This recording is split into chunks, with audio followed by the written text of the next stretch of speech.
He wasn't a politician.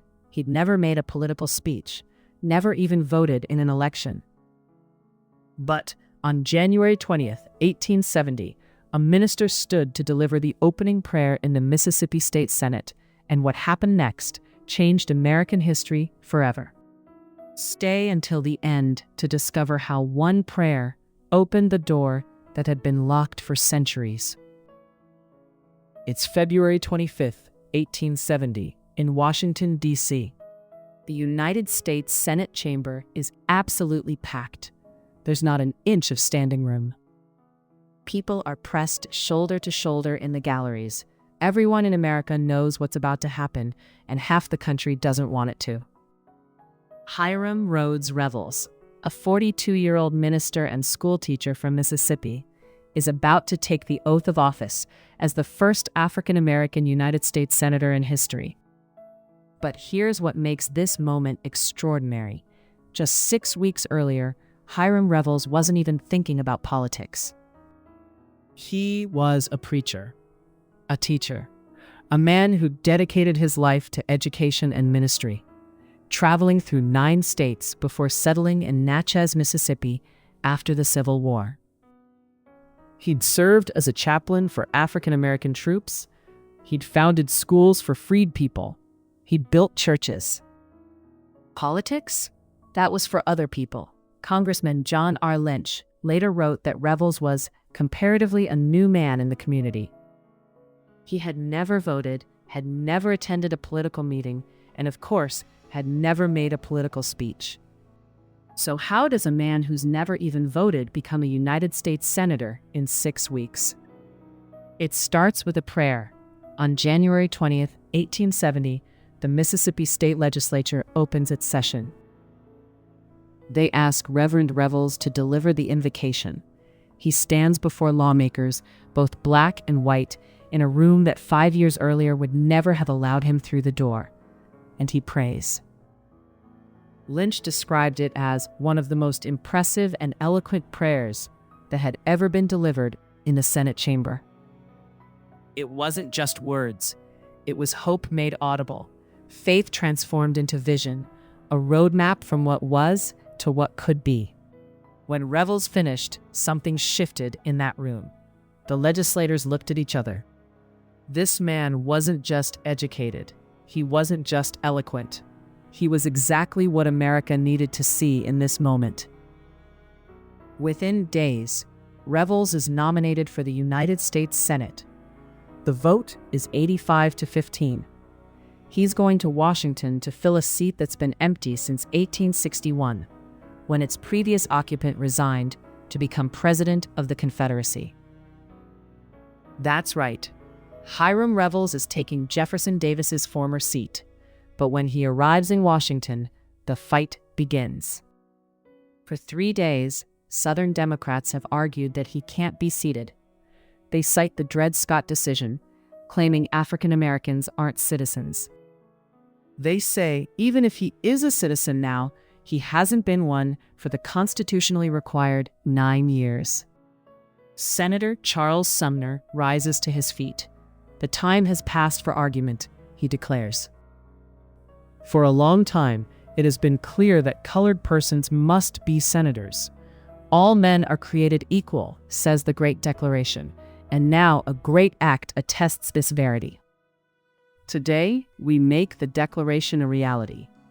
On February 25th, 1870, the Senate voted 48-8 to seat Revels. Everyone in the galleries stands. The New York Times reports, there was not an inch of standing or sitting room in the galleries, so densely were they packed. The interest was intense. Senator Henry Wilson escorts Revels to the well of the Senate.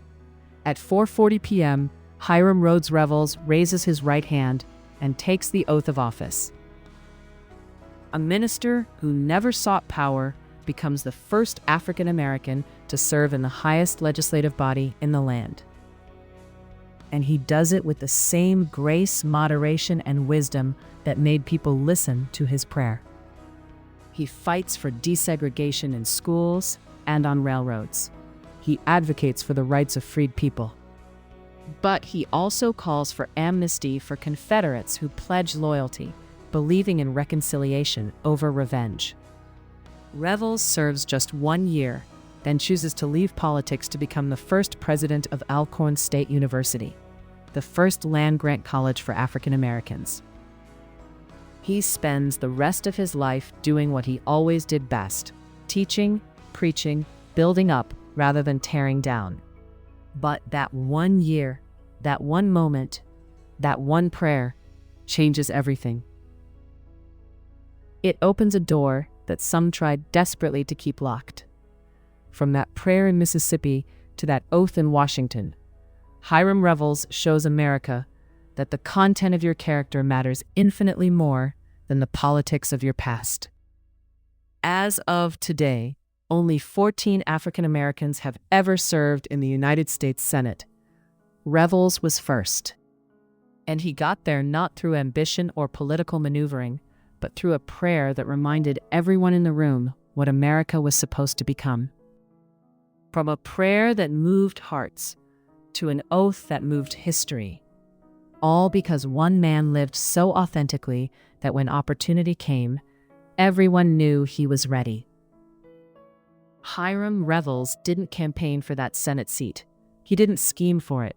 He simply lived his life with such integrity that when the moment arrived, people said, "That's the man we need." What would your life look like if you stopped chasing positions and started building character?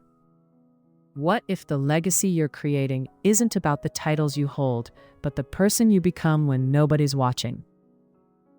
Your story, your journey, the moments when you chose service over ambition, integrity over influence, those are the stories that echo through generations.